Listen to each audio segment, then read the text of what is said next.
first of all, welcome to everybody. We're so excited to have you, but more importantly, we're so excited to have our guest that definitely is a leader at the mic. You're in for a treat. Let me tell you a tiny bit about this podcast. We are in the business of highlighting the voices of leaders, innovators, change makers, people that use their platform to drive impact and redefine the mainstream, right? Shaping the US narrative, making things happen, creating movements, etc. There are a lot of different leaders in this world, and all of them are great, but we're looking for the leaders that use their voice, that having achieved some kind of power, they actually use that voice to create a change. It's about your voice. It's about how you are outspoken and brave. To be honest with you, to use your voice, you need, a lot of power and a lot of courage. And that's why I love this guest today. He has a lot of courage. Lots of you will know him, especially the ones that are very active in social media, because he's definitely a personality. Our guest today is Che Guerrero. And I can hear the public,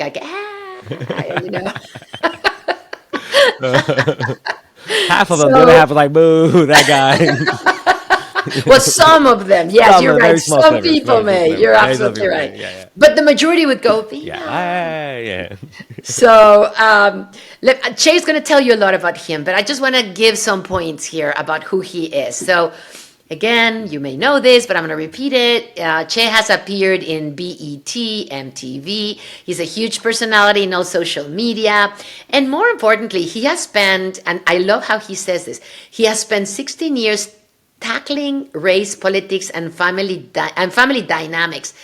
But I wonder, Che, when did you start? Because I thought you weren't, 18 or something. So I want to hear all about that, and we all want to hear all about that. So I think, and you're going to say this, but one of the very interesting things about the life of Che is that he grew up undocumented, and so that instead of putting him down, instead of making him feel less or underserved or underprivileged, has actually become the power within him.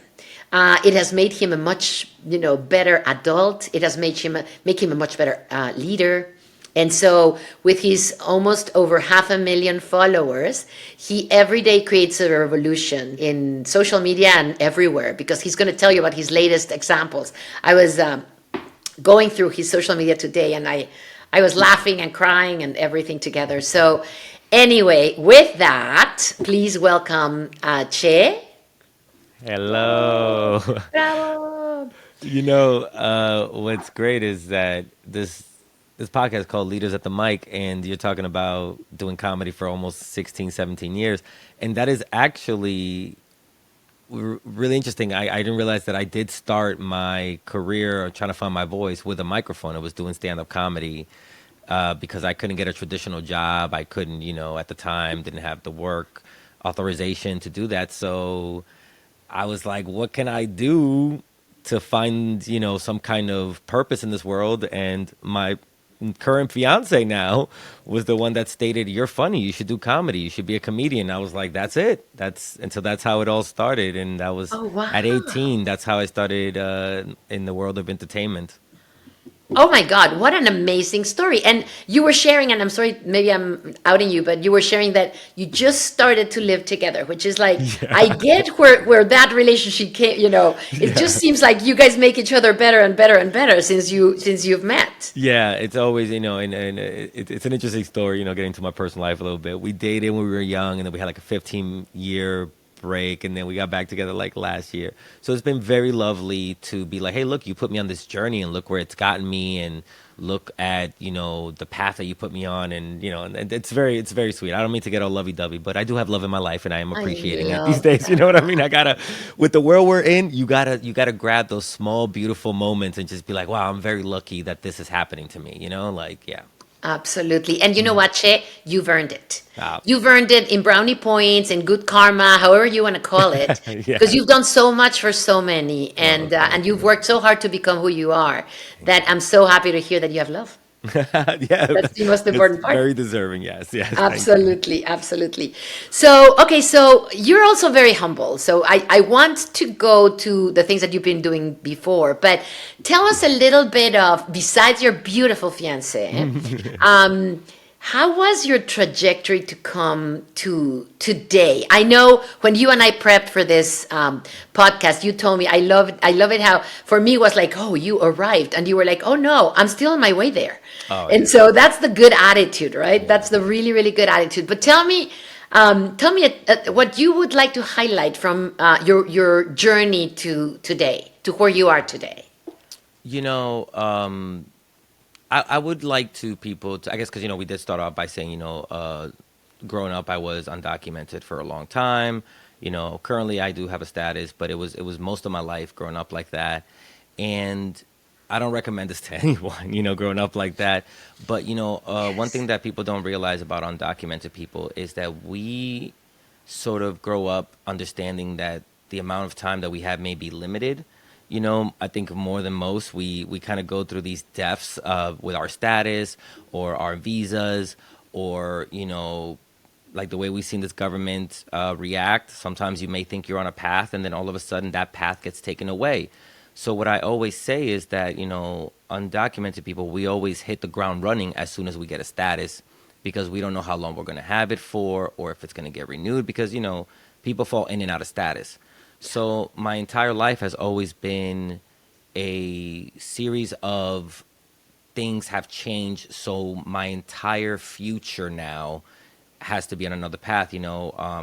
I had a work permit when I was 15 to 18, and the government refused to renew it. So then at the point where now I'm an adult, I'm on my own, now I don't have that. That's why I became a nursing assistant. I mean, that's why I became, a comedian. And then eventually when I was able to get another work permit, I became a nursing assistant. But then I fell out of status again. So I had to go back to comedy. And then finally, when I had comedy going, the pandemic hit. So then I had to switch over to social media, and then when I found out, actually, I'm telling you this, I got really bad advice from an immigration lawyer telling me that things might be very bad for me, that, that I might be even, removed from the country. That was bad information that was given to me. So I shifted to go on social media and start explaining to people that even when you do everything quote unquote right, the government will still find these ways to be like, you're not worthy of becoming a citizen. So this has all been just part of how I've had to live my life, where understanding that, I need to do as much as I can with the moment I've been given, because I don't know how long it's going to last. So it's a little bit of the way I've learned to adapt, and also a trauma response to the way I've grown up. But everything that I do, I always do it to the best of my abilities, again, because I don't know, like even with TikTok, I started 4 years ago, you know, after the pandemic and after I got bad information from an immigration lawyer, educating people, because I was so angry that this country that I had given so much to, I was working at the time as a nursing assistant during the pandemic. I caught COVID before there was a vaccine, Oh my God. helping senior citizens. So this was all these things where I realized in these moments, I was like, oh my gosh, I'm giving so much to this country, and, they're not willing to acknowledge my existence, my hard work, my status. And it just became sort of this, I need to educate other people and let them know that it doesn't matter how hard you try to be the good immigrant. Yeah. Sometimes they're just not going to recognize you, and you've wasted all this time trying to prove something to someone else. So that's where a lot of my Yeah. voice has come from. A lot of where the message sort of that I give online is like, look, we are good people. We don't need them to say yes to us. So that's sort of like, if I've answered your question enough, it's been a lot of changes that's led Yeah. me to here because of the going in and out of status my whole life. You know what, Che? When I hear you with this, dichotomy that you obviously had, like I gave so much, been giving so much to this country, but I feel like I'm not getting it back. I love That's one of the many reasons why I love our research, because I like to tell you, you build, according to our research, Latinos build the fifth largest economy in the world. And that's documented and undocumented. And as you can imagine, this was not done only by the people that have papers. On the contrary, probably, and we should actually make that distinction of how much, of that $3.6 trillion of the economy of the United States produced by Latinos is done by undocumented. And it should be, everybody should know that, because your parents, my parents, people that we know that are undocumented or documented, it doesn't matter. We're giving so much to this country. And that's something we all should know. I love how you were angry, because instead of depressing or like getting depressed or feeling like a victim, you actually got angry and said, I know how much I am worth. I'm worth it. I have given a lot. I deserve a lot. And probably that's what gave you all this motivation to become who you are. Yeah, and it is the Latinidad in us when somebody tells you can't do something, like, oh, te voy a enseñar, oh, I'm gonna show you. You tell me I ain't worth it, I'm gonna show you. And that was sort of like Totally. it was my anger of being like, I need to prove to these people that I am not what they say I am. I had a lot of chance. I've been very lucky. I've been able to go to therapy. I've been able to work on myself and understand the sort of psychological damage that this administration has put on me by making me feel like the other my entire Yes. existence. And I also, one thing that I like to do in my reporting is I like to give historical context to a lot of the issues that we're having today, because one thing that always bothers me is when I'm watching the news and they go 180,000 Venezuelans are at the US-Mexico border. Why? Why? Sanctions, military intervention, businesses taking advantage of other countries' resources and economics, and people have to leave their home. Also, climate change. It's more than. But what hurts is that then U.S. citizens, the ones that are blinded by misinformation, go, they're just here because they want to. They envy us. They want to take what we have and da da da. It's like, Exactly. no, people are coming here for a better life. I always say a lot of immigrants come to the United States because the United States stole our riches. We're coming to where the riches are. You know what I mean? You Yeah. stole all our bananas and you got them in in Yeah. Ohio. We're going to go eat some bananas in Ohio because you got all the bananas. You stole all our bananas. Absolutely. And Che, even the land, Even right? exactly. I mean, the Thank you, states, Anna. Yeah. right? I mean, Yeah. when people say, "Oh, you know what?" It's like This is my country here in California. You go, "Okay." So California, Oregon, Arizona, Colorado, Nuevo Mexico, Texas, Florida, Montana. Why do you think those names are Spanish names? Yeah. Not because the pioneers were really sweet and allowed us to name them. They were empires before the United States took them Yeah. over. They It's fun. were, you know, I heard somebody say is that, like, all the great names come from like indigenous or Latinos, because Europeans are terrible at naming things. They're like, this is Main Street. The street is the main street. It's like, that's a boring name. exactly. If you hear a good fun name, that's indigenous or minorities that came up with that good name. You know what I mean? Definitely. And also, to be fair, I mean, think about the biggest cathedrals, the biggest universities, like not the biggest, but some of the biggest. I mean, UCLA was founded before the United States took over California. And, there's so many things like, Beverly Hills in California used to be Rancho Valdez. I mean, all these things. It's Yes. like, I love how you say that you like to give historic, explanations to things, because in a lot of different ways, this is us more You, than any British person. I mean, I And you hate know to say what? that. It's actually interesting that you just brought up, Beverly Hills used to be, Rancho Valdez, you said, because I read up a lot of that, when the border crossed Mexico, because a lot of Mexicans say, we didn't cross the border crossed us. Exactly. The second phase of, the U.S. taking over that territory was disenfranchising and stealing so much land from Mexican families. Very wealthy Mexican families systematically had their land stolen from them a second time.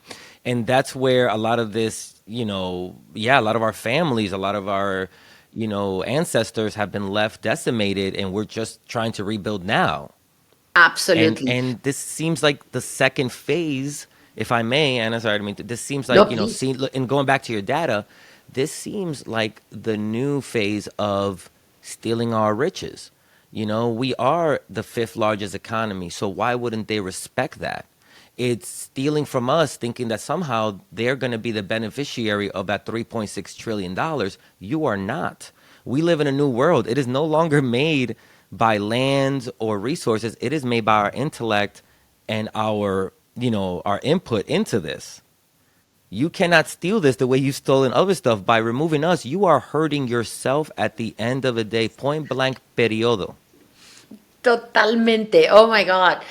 Che, it's so interesting because, well, I could say so much, but I want to hear more about you. But just a little note, reading newspapers around the world right now, literally about deportations and then now tariffs, etc. International newspapers are saying, why is the United States shooting on their food? I mean, like, what? Why are they? It's almost like self-flagellation, right? That is Like how the greatest deporting and empires always tariffs, fall. They fall from the right? inside. Great empires do not get invaded; they fall from the inside. Yeah. Yeah. Yeah. Oh God. Oh God. Yes. And you know what? It's scary because there is the American dream, and quite frankly, I've benefited and others benefited, and so we don't want that to disappear. We love this country in so many ways, Yeah. and so that's why it's sad. But anyway, I want to go back to you because the audience wants to hear about Che. So there is this part of you that has incredible humor and so spontaneous and so authentic, right? Um, and I always, every time I hear you and then I hear your story, I wonder how you use the humor, your fantastic sense of humor, to address the very serious topics that you do. Systematic injustice, everything that you've been through because of being undocumented, seeing your family undocumented, other friends and family, et cetera, et cetera. How do you balance that? And, between these two strengths that actually make you even better. What's really interesting? Like I've always been the class clown. Like I've always growing up, my teachers, my actually I was very proud of this. Growing up, my teachers used to write on my report card. He talks a lot, but it's funny. And I was like, you already said I'm funny though. Like you lost, lady. You can't tell me to shut up because you know I'm funny. So so that's what like all my friends like. I was always I don't know, maybe it was a survival thing because of my family. I'm not the middle child like in my parents, but like I grew up with a lot of cousins and sister and stuff like that. So I was the middle child by default because of all the kids that were in the house. When you first move here, you move with like 3 different families and you Voltron a life where you're like, I have a car, I have a social, and everybody gets together and makes a life until everybody's fine. So I always had to be funny. Like being funny was my way of getting attention from my abuela, like my mami linda. That's what I called her. Like I could make her laugh, but she always used to be like, one thing that my grandma used to say, one thing that I love about you is that you can make me laugh with your words. Like I don't need to be, jumping around. I don't need to be over physical. She's like, you're just really good at making me laugh with your words. And that was like, damn, grandma, that's the best. Yes, exactly. So then, I used it as a way to survive when I didn't have papers. And, for a long time, I didn't think about, the world, politics. I kind of was going through sort of like having cognitive dissonance on what my real immigration status was. What my problem was. I'll tell you right now, and between me, I was at Viacom, I was at MTV, I was having meetings with like big Comedy Central executives, and maybe possibly getting a deal. And I'm like, I have no idea how I'm gonna be able to sign this deal. Oh my But God, vamos a ver. Maybe they give me the money up front. I get an immigration yes. lawyer, then we can figure it out. Oh my God, Che. Wow, you're amazing. So I was getting that far, and then and then Trump came. Trump point one in 2016. You know what I mean? And I started seeing kids in cages, and I started to see the way that I wasn't talking about what I was going through. I was living in secret. So I, like any kind of comic, was like, or any kind of artist was like, okay, how do I start using my art to, well, first I thought I was going to educate people on what it's like growing up undocumented. And I started writing jokes, and I started, going up on stage, and the backlash was unreal. I didn't expect the hatred from the comedy community because now I was, and I'm only using this word because it was what it was used against me. Now I'm this illegal getting on stage, and Trump supporters, when I was on stage doing these jokes, would like report me to management because they'd be like, "What are you doing letting this undocumented, this illegal on stage? He's talking about and these are jokes. These are me talking about like how hard it was for me to get a driver's license being undocumented, and what was weird was because people were laughing, but just enough Trump supporters are in the audience making like, oh, mira, look, they want to say mira, they don't know that word, but be like, look at this one, you know what I mean? Yeehaw, y'all see this little, My Mexican? God. I'm like, I'm Dominican. They're like, whatever. Yeah, for them, we're all Mexicans. We're all Mexican. Yeah. So then it was a real backlash to my comedy, but I didn't want to. I love stand-up comedy. Like that's the one thing I like. I wanted to be like, one of the greatest stand-up comedians ever. And I, not, my humor. I have the chops, but what a lot of people don't understand is that the stand-up comedy world is run by a lot of Trump supporters. Like there are comedy club chains that are completely owned by Trump supporters. There are major clubs that are there are very few black and Latino owned comedy clubs in the whole country, which makes it difficult for us to rise in the ranks. There's data, talking about data, there's data showing that in most major comedy clubs, 70 to 85% of the weekends go to white men. Oh yeah. And especially someone Oh like yeah. me who's actually, people say that comedy is supposed to be rebellious. Yeah. I think I'm one of the most rebellious outlaw. I'm literally an outlaw doing comedy. You know what I mean? Literally, Yeah. I'm an Yeah. Yeah. outlaw of comedy. But but Absolutely. but they say that they want freedom of speech, but it's a lie. They want control speech. Yeah. They want to be able to say, yes, a white man can be homophobic, xenophobic, everything he wants. But if you have a person of color talking about the experience, if you have a trans person or a Latino or a black person talking about their real experience, we don't want to hear from them. So at first I started my comedy thinking I'm going to use my comedy to educate. And then when I saw the backlash from them being like, I don't want to be educated by you, I started slowly doing stand-up comedy for like organizations like the Texas Civil Rights Projects, Define American, all these things. And little by little, I realized, oh my gosh, I don't need to do comedy to educate white people. I need to do comedy to heal my people, because Oh wow. talking about, I did a show once where I did jokes about like, oh, it's so hard to get Social Security. It was so hard to like find love undocumented. You know what I mean? Because in my bio, I always have to put, I hope you're into spontaneous long distance relationships, because you never know. That's one of the jokes. Anyways, you never know when I might be gone, girl. I'm sneaky. So then that was a very powerful moment. Like my very first show that I ever did, Anna, in front of like 200 kids who were either DACA recipients, formerly undocumented, currently undocumented, and to see tears of like coming down people's eyes because they had never thought about laughing at this. They had never heard a joke about growing up undocumented. That was the first time where I was like, I belong to you.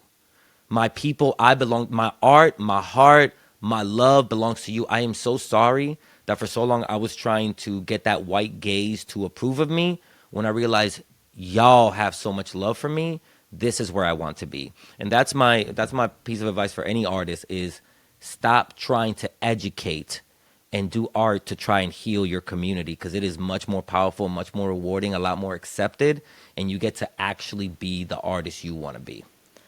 Wow. Drop the mic. Espérate, dame sacarlo de aquí. That's exactly, wow, that's amazing. And Che, I didn't realize, you're right. I live in a world of comedians. Mm-hmm. And even Latino comedians talking constantly about, being stopped or whatever. But nobody talks about being undocumented. You were the first one. That's Some people like, I've amazing. never heard a set like this, and I'm like, it's because a Yeah. lot of people are, I don't know, sometimes you're just the one, your life just works out in a certain way. I didn't really Or the first. plan Hopefully the the first. the You're first, teaching yeah, others to be the yeah, second and the third. and that's actually, if anything, if I'm like, what do you get out of this? Like, what's the one thing that like my work has given me? I always love that moment when somebody goes, I started being honest about my status because of you, or I started doing comedy No. because of you.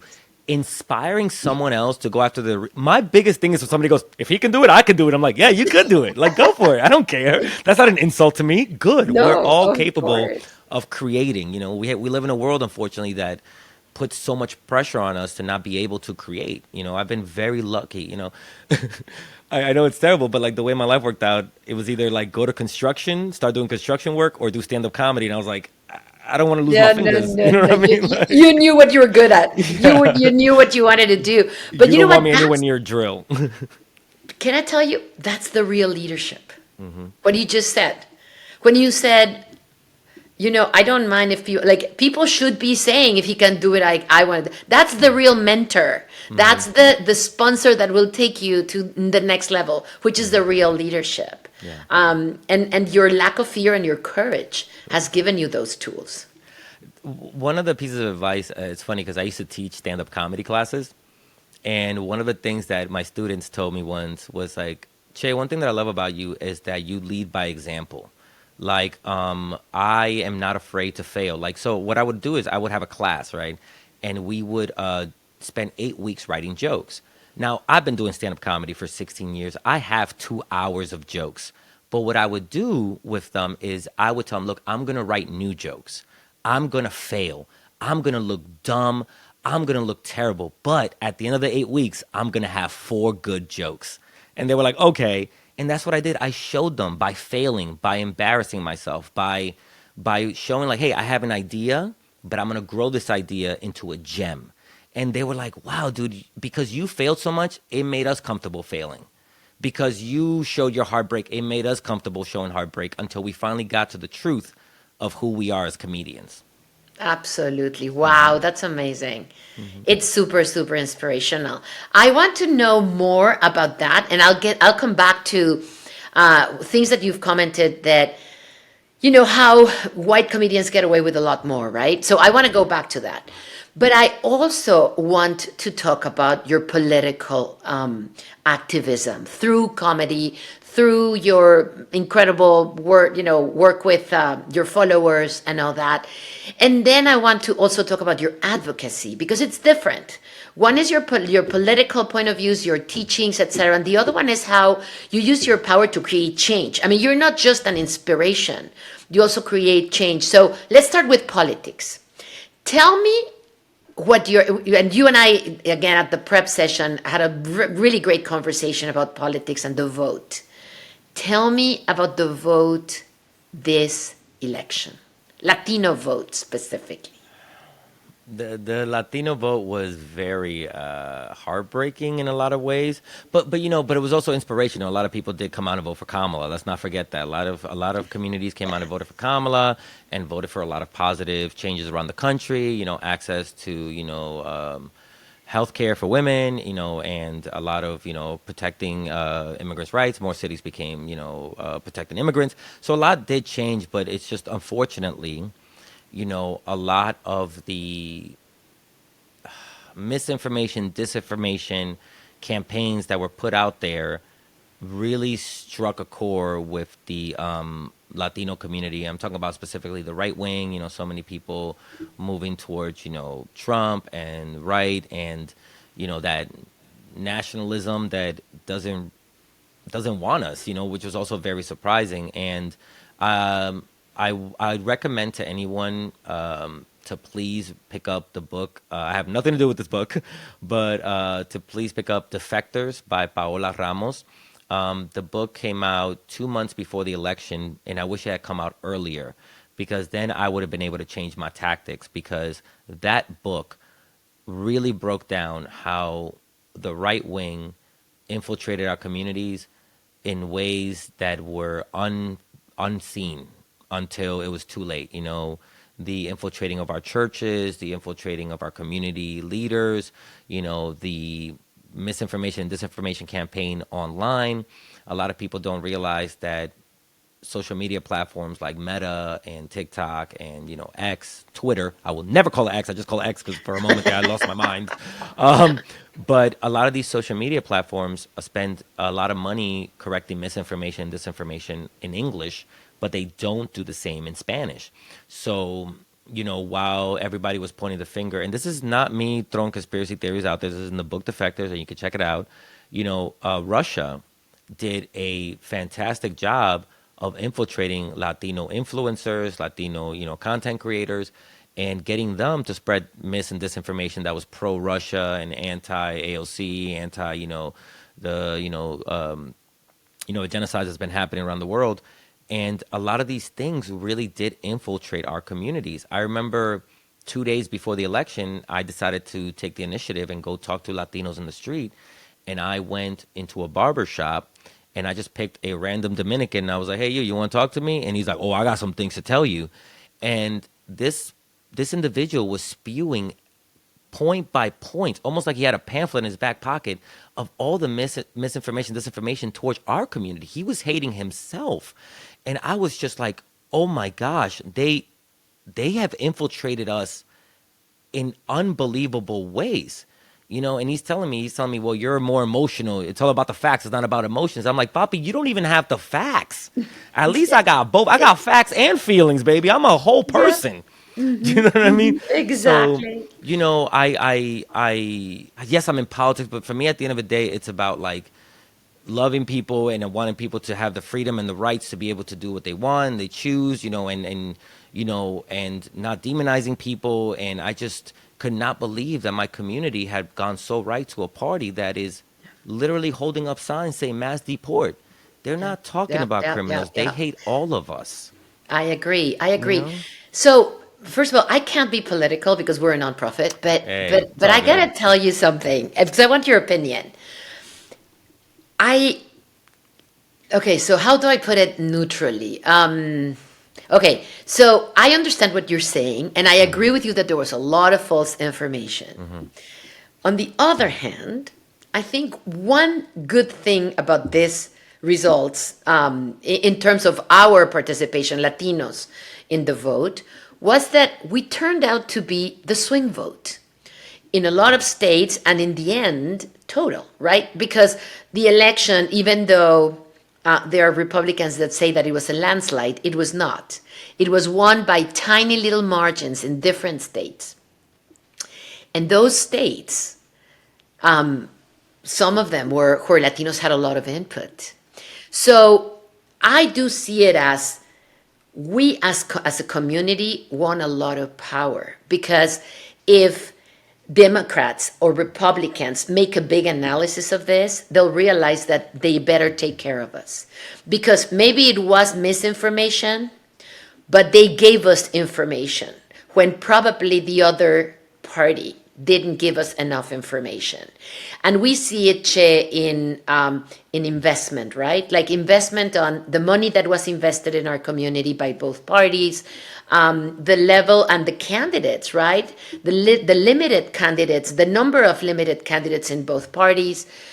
So I do see it as, you know what, we should take this as a lesson that from now on, we've grown so powerful that you both parties have to take care of us. Both of you have to cater to us, have to listen, to give us, when you are in power, you have to give us what we want, because if not, we're going to vote.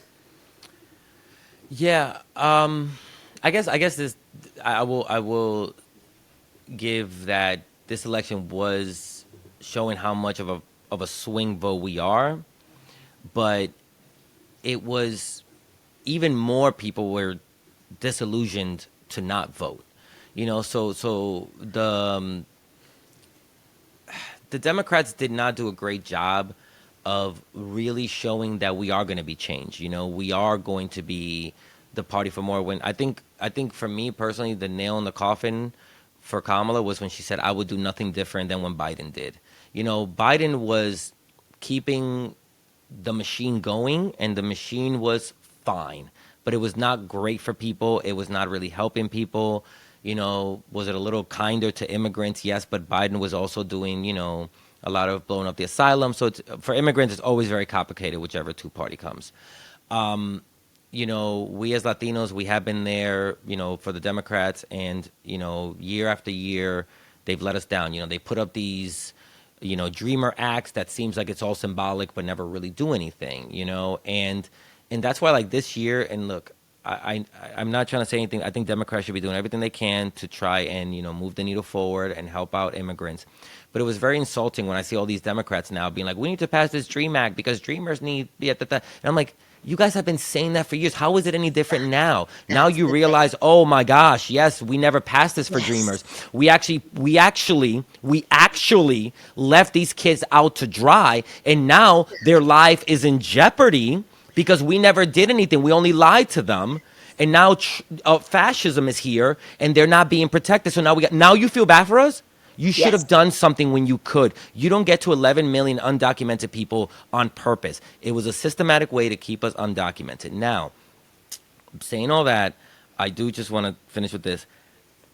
I'm just worried beyond anything that Latinos might have been the deciding vote, for the party, but that Latinos, because I can't vote, also gave away their voting power. Voter rolls and purging people off of voter registrations and passing that Save Vote Act, which is going to disenfranchise women who have like different last names on their birth certificate than when they were married, or is going to make it harder for people to get voter, just sign up. And the biggest people that are going to be disenfranchised are going to be black and brown people. Do you know what I mean? So by voting for Cheeto Face, the way people call him, we think we did something great by showing Democrats, oh, well, you never did anything for me. I understand the frustration. They never did anything. But you also might have signed, about to put the nail in the coffin on your ability to vote and on the ability for us to continue being a voting bloc that should be listened to. That's where I will not debate the fact that Trump is a liar. He lied to our community, and now he's doing everything possible to hurt it. There is nothing that has come out of this administration that has said, oh, look, this was what's worth our community voting for. None of it has. Businesses are hurting, local businesses, because bodegas and mom and pop shops, Oh, yeah. they're losing their clientele because people are afraid to come out of the house. I agree. First A of all, lot. yeah, exactly that. And then with tariffs, right? I mean, all the Tariffs, industries were already hurting without workforce and without customers in stores, etc. And now they're going to be hurting because lack of materials and instruments and tools and so no, I agree with that 100%. And that's not a political comment, it's an economic comment. That's Please economics, make yeah. sure, Yeah. right? But okay, so last about politics, and I don't mean to provoke you with this question, but I'm good. I love politics. I Hate love it. I it. love hate. Love hate. Love, hate. No, I love it. And I love that you're so open about your opinions. I love that. Oh, yeah. No, but what do you think about the fact that Democrats deport more people than Republicans?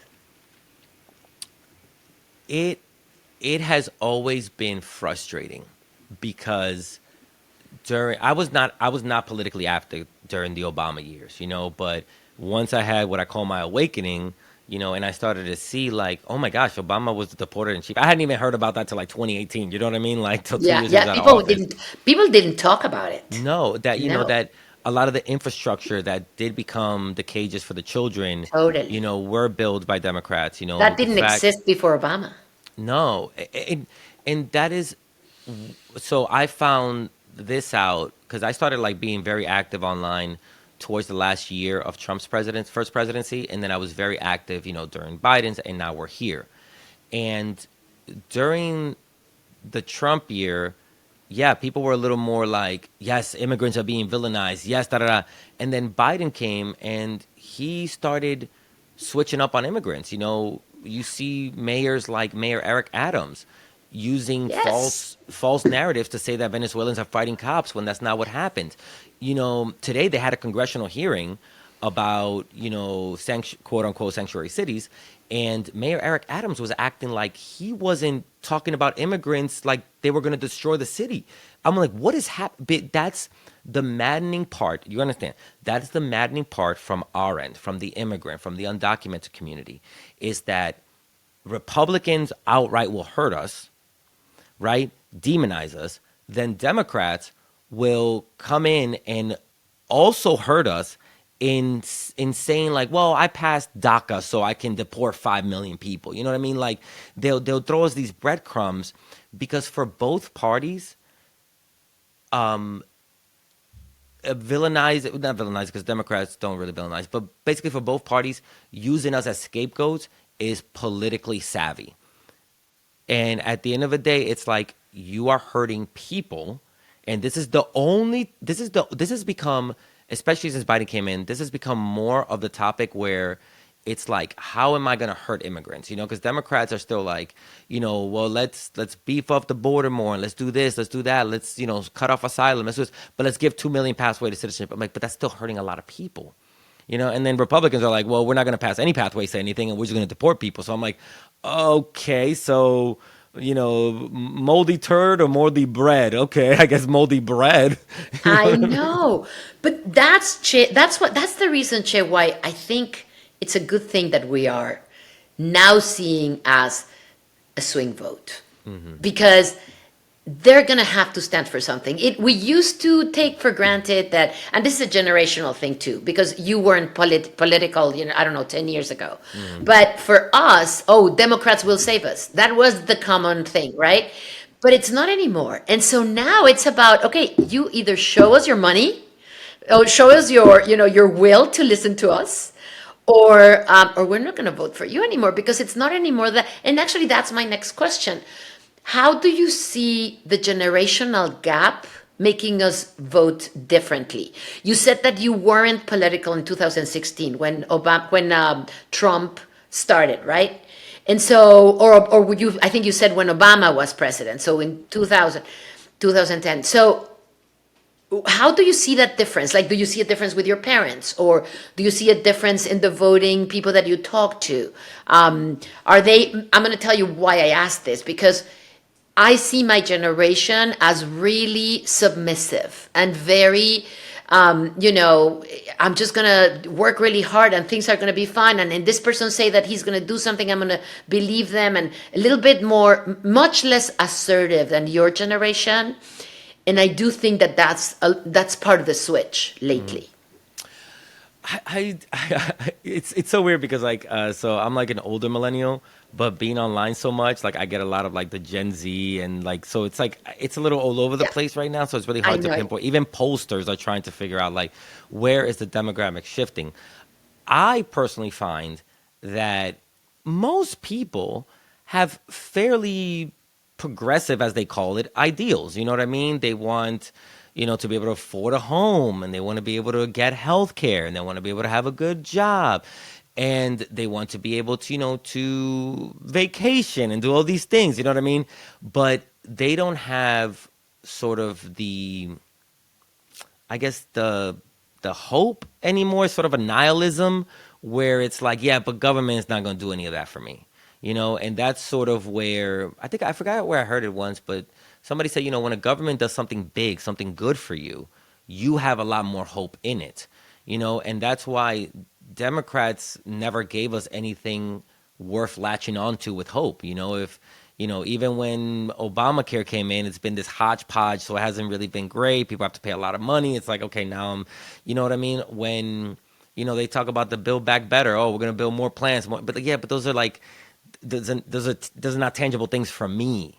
You know what I mean? Like, that's why, in the 1930s or 40s during the Great Depression, FDR was like, Social Security, homes, da-da-da. That's why white people loved FDR, because I say that specific because, black GIs were kept out, but, they loved the Democratic Party. They loved FDR. They voted for him 4 times because he gave to the people hope that I'm giving you something better.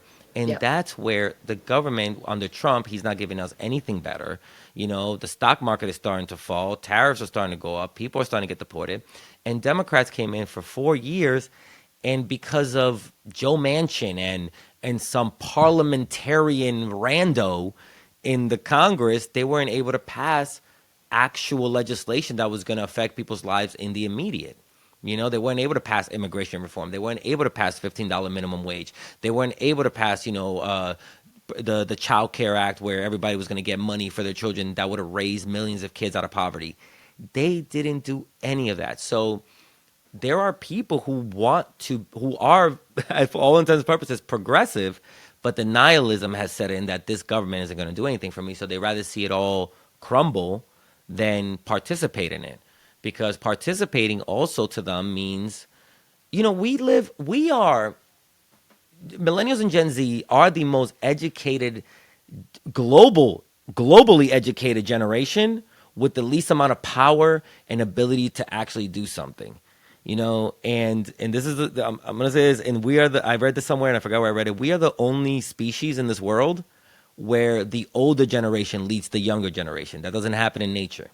In nature, it's supposed to be the younger generation leads that's how, evolution happens. It's the younger Yeah. generation are born with these new traits that Exactly. take the next generation to fly.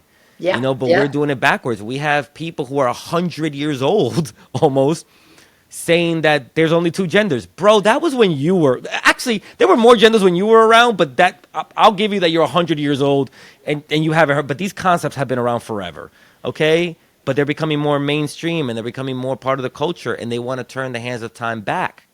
We have all these people who don't want to give health care, who don't want to give housing, things that younger generations, we see European nations having those. We see other countries not having high, when people joined Red Note in China, they were surprised to see that Chinese people have Walmarts and that their food is cheaper. Totally. I'm not What an saying eye that opening that was. that Yes. was a lot of eye opening, and that's why younger Yes. generations are like, this government is Yep. is just corrupt. Yep. A lot of people are misinformed on why they're corrupt, but it Yep. is corrupt, Yeah. especially now. It's corroded. Absolutely.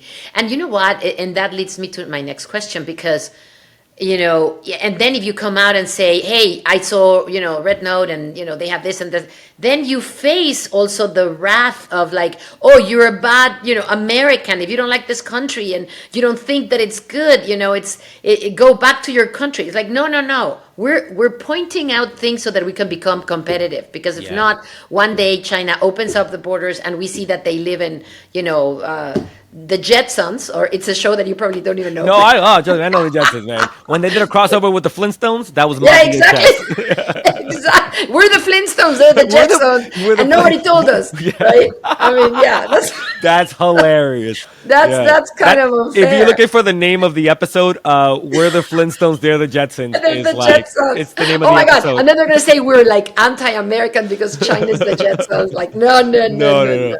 But they do. But But there's a lot of stuff that we saw, like a lot of cars and things that we were like very shocked because Americans have been told that the we're the bridges, best. Yeah, the there was. bridges. I mean, there were. It's. I actually. Just because of, I mean, I hate to say that, but because of Red Note, I want to go to China and see all these things Yeah, in person. Like, so did I. It they seems look so like, imposing, yeah, right? yeah. And you see what it Yeah. is when you actually get to know people and you actually get to see them. That's why I love social media, is because for a long time, traditional media, told Latinos who they were.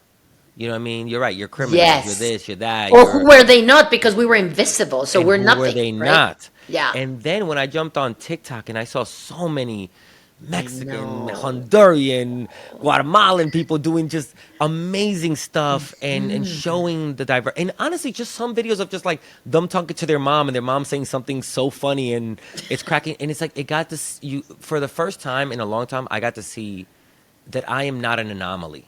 Exactly. Sometimes in this country I felt so out of place because being a Totally, US Jay. Latino is a very unique experience.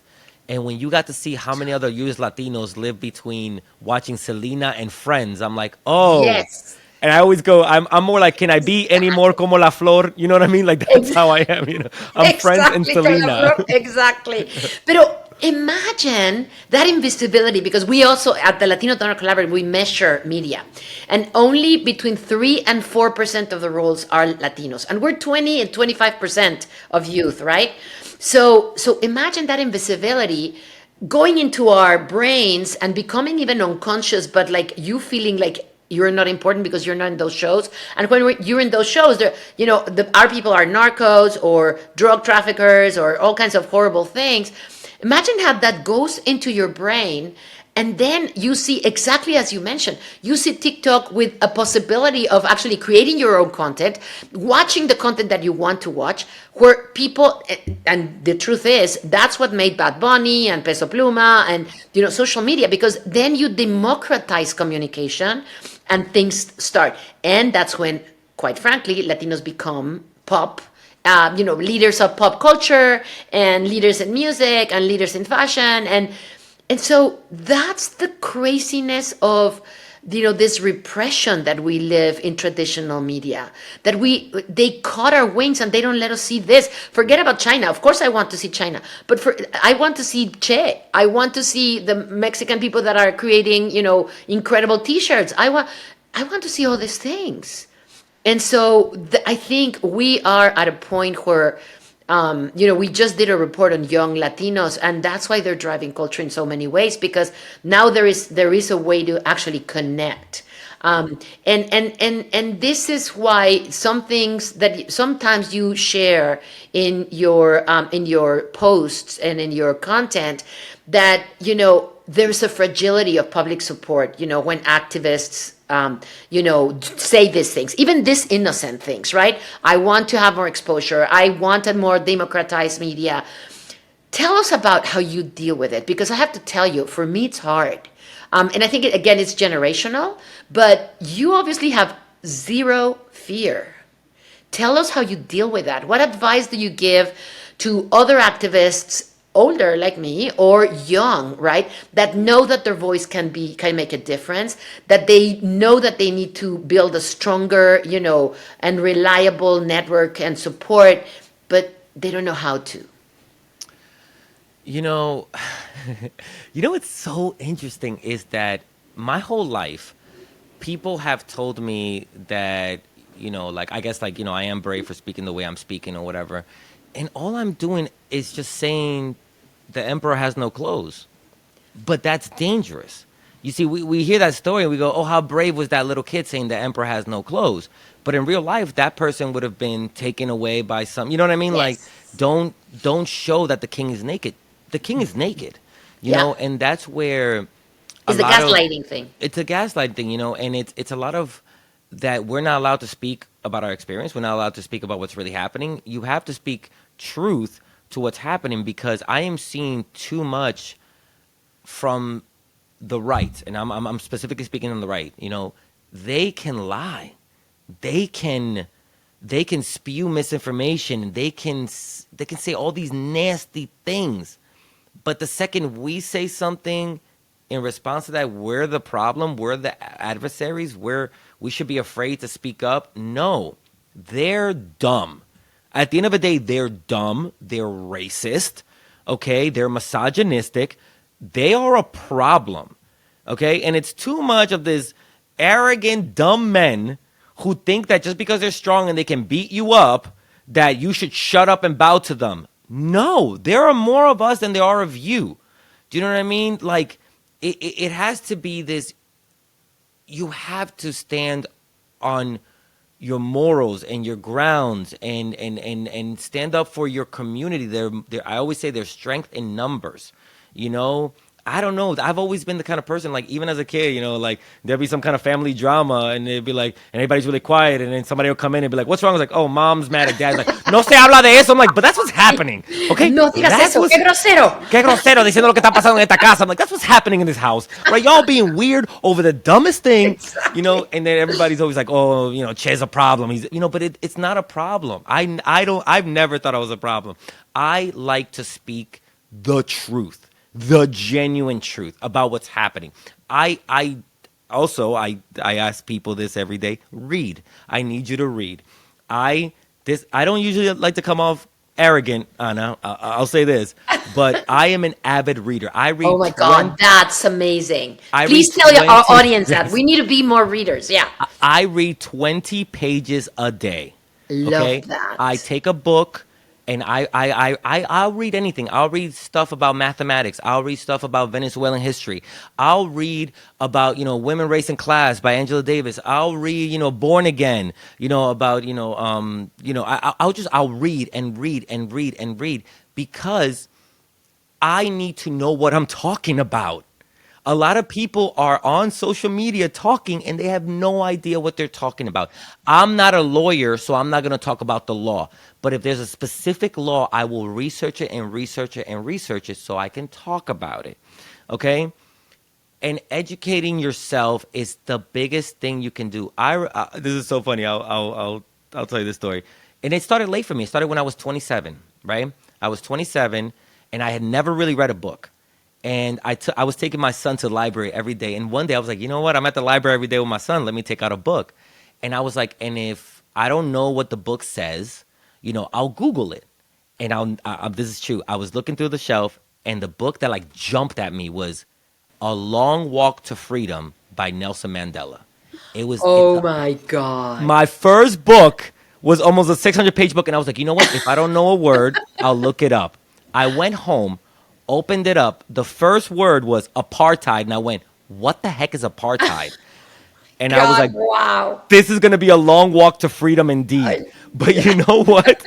I Googled apartheid. I learned what apartheid was. Oh my gosh, I had no idea this happened. I learned that 10 years ago. But I'm not afraid to say I don't know something. I will learn. I will research. And this is where all this reading has come into being. I don't just watch the news because we live in a world that is more than just what happened today. We are the recipients of a history that we're living through now. So you need to know where we've been to know where we're at, to know where we're going, and that's where people need to educate themselves. So please, I don't want to hear from you if you don't read. Like, totally. I don't care. Okay, so to our audience, you have to rewind this and please hammer it in your head what Che just said. First point, use your voice and don't be afraid because that's what your voice is for, right? Don't be afraid of the truth and don't be quiet. That things have to be talked. Second, read and educate yourself because yes, social media is out there, it's fantastic, but we need to know what we're saying. So if we have the tools, that doesn't justify that we just spit whatever we want. You need to learn about apartheid, you need to learn about everything and read. I have a question about reading. When do you read? You're so busy all the time. I have now I'm giving you my methodology. I have a crazy schedule. Like, I usually wake up like at 5:30, 6 o'clock in the morning. Right? So I start off every morning meditating. Then I will Love. write. I have a journal. I journal every day, 3 pages. Then I read By hand? by hand. Yeah, I journal. I have a, Ooh, like, okay. yeah, like dear diary. I love that. Oh My my goodness. fiance said yes. We're bringing her around to the fiance. You know what I mean? And And you keep then them all in like big things. oh, I can. It's crazy. I can actually look back in 3 years of my life and tell you almost what I was doing every day for 3 years because Oh I my journal. I've been God. journaling like crazy, but I I started 10 love years that. ago. And then I read. I read about 10 pages, the minimum, but I try to push it to 20. And then after I do all that, that takes about an hour and a half of my morning. Then I do a little yoga or do a little, physical. And then I get into social media.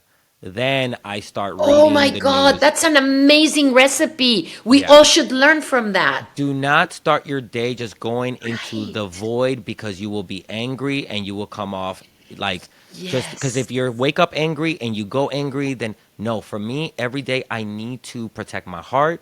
I need to protect my mind. I need to read because, once I start, my brain starts going with the reading. I'm like, oh, I can put sentences together. Oh, I can put ideas together. And then when I start reading the news articles, that's not even part of the 20 pages. Then it's like, oh, okay. This reminds me of this book I was reading, and then Oh my I'll God, go that's back. Yeah. amazing. Yeah. Yeah. Okay, so please, sorry, I know that we have very little time, but tell us your sleeping routine. Do you decompress the same? This is something that like I feel I don't know why my sleeping routine gets me a little more like because I like to like at 7:30 I don't post anymore. So I go every morning from about 9 a.m. till 7 p.m. like posting because that's 8 hours.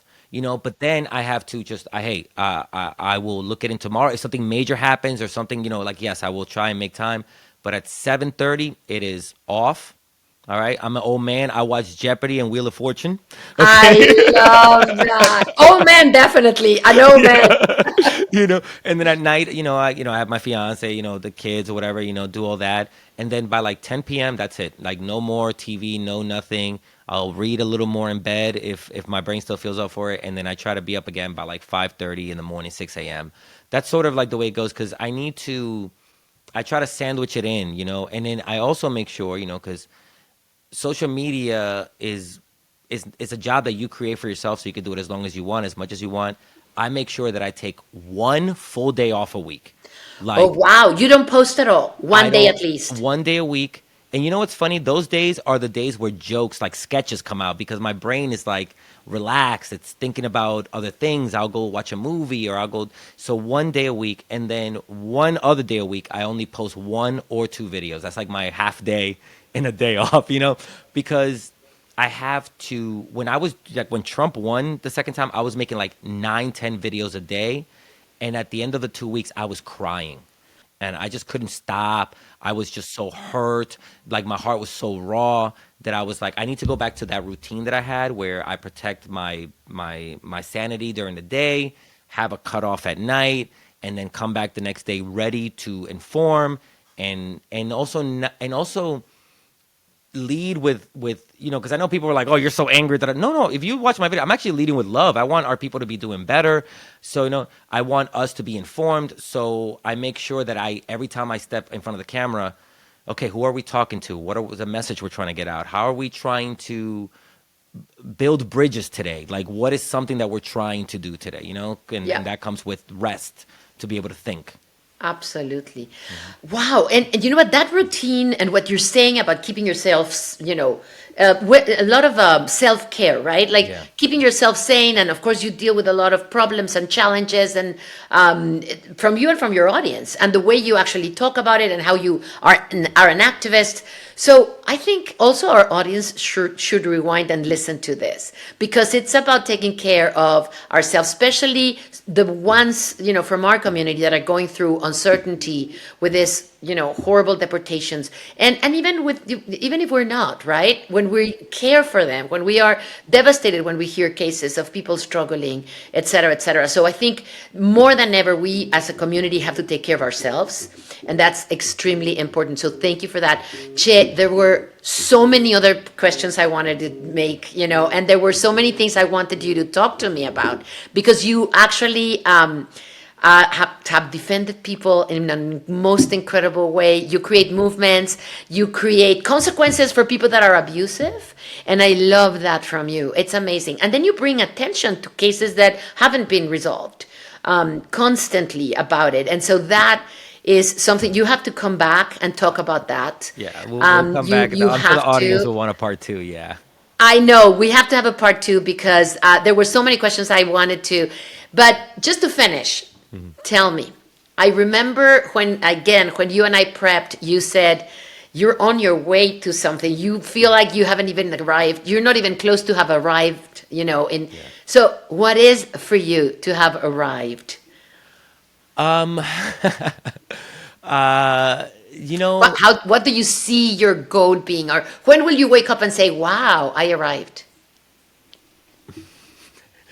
um, that's a very tough question. Before, I it's know. funny because I used to answer it because my old TikTok name, I'll tell you this, used to be my undocumented ass, because I used to like I let remember people and know, I loved yeah, it. Yes. and a lot of people's like, what's your plan? Like, what's your dream for my undocumented ass? And I was like, honestly, to shut it down one day. I don't want there to be any more undocumented people. I don't want there to be any more, people being judged because of their status or whatever like that. And the borders that we live in are really hurtful to all of us. People don't realize how much they are. Sometimes even the United States is a golden cage. But now I just want to. I know. I want people to be able to get the real information because I know we keep talking about misinformation, disinformation, but my heart was broken. Like I really mean that. And my heart was broken by my community because I don't like what happened to them. You could say, well, they voted for them, they made their own choice. Like, no, there was a very powerful force behind this disinformation, misinformation, and my heart broke. So now my goal is I want to educate and save as many people as I can before I close my eyes. that because I realized that this mission is a lot. I was kind of foolish when I started doing activism 10 years ago, going, I can solve this in 5. People have been doing activism for a little bit, Poppy. Okay, like like I a love little that. bit. So that's when I realized that unfortunately, we live in a world where whatever we do make progress, there's going to be forces out there trying to take it away. And my dream is just to like even now with these next 4 years, I know that my content won't change everybody's mind, but I want to be able to change as many and save as many lives as I'm able to. I read this great book. It's called All the White Friends I Couldn't Keep, and in it, Andre Henry, the author, does a great job of showing that most civil wars that happen, and I'm not advocating for that, but I'm just saying this. Only 10% of the population actually fought in those and shifted the trajectory of the country. So you realize that you only need 10% of the population to really be activated, be out there, be in the streets. And that's, what are we, like 60 million? What do we need? Yeah, 8 millions to be, exactly. you know what I mean? Yeah, That's yeah, nothing. yeah. That's where I want to activate that 10% Oh that God, is I love that. running for Congress, that is trying to, Yes. start organizations, start businesses, shift the momentum of the narrative that is about us. So, like I said, I can't save everyone, but I'm trying to save that 10% so we can I really make a love it. difference. I love it, Chip, because you definitely have a talent for that.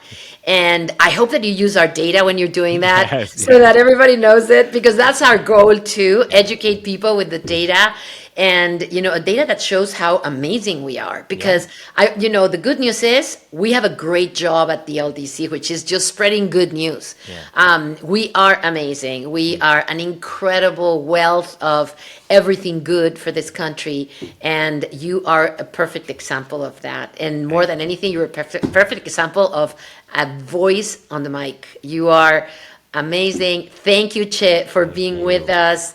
I want you to please tell everybody. Please follow Che to start with. But can you share with us your handles and everything that you want to share? Yeah, you can follow everything, TikTok, Instagram, or YouTube. Uh, Che Guerrero ENG, like English ENG. I also have a Spanish one, Che Guerrero ESP for Espanol. And but everything that I do, you can go to cheguerrero.com and find it all there. Find ways to contact me. If I'm also if you have anything that you want me to like talk about, or anything that maybe that's happened to you that's not getting any kind of attention, I always like read through my emails and figure out like how can I help people who are not getting the help that they require from traditional sources. So yeah, so always reach out to me. I'm always great with advice and information. I'm yeah, You are yeah, amazing. yeah. So And that's whatever why you we need. need another chapter, because I got to tell you, there were so many examples I wanted you to talk about Yeah. with anyway, so many people that Yeah. you've been saving lately. Oh, So, thank you. yes, he is good. I tell you guys, I'm a witness. He's very good at that. So, Che, thank you. Thank you, Ana. Thank you. Thank you. Congratulations on your new life. Ah, Yay! felicidades. Yeah. Nice, Oh, nice. don't worry, you'll get an invite to the Felicidades. wedding. Don't worry. Don't worry. You got Please, one. you have to, you have to, you have to, a fuerzas, como decimos en México, Ah, a pues. fuerzas. And with that, we close. Please follow latinodonorcollaborative.org. Follow us on this campaign that we have targeting young people called Elevate Latinos. Again, just to make sure that every single Latino knows the value of our community and their own value. We're a gift to this country. I've said it several times, but I don't get tired of saying it. And Che, thanks for being the second of my guests in this podcast, Leaders on the Mic. Pleasure. Thank you for having me. Thank you.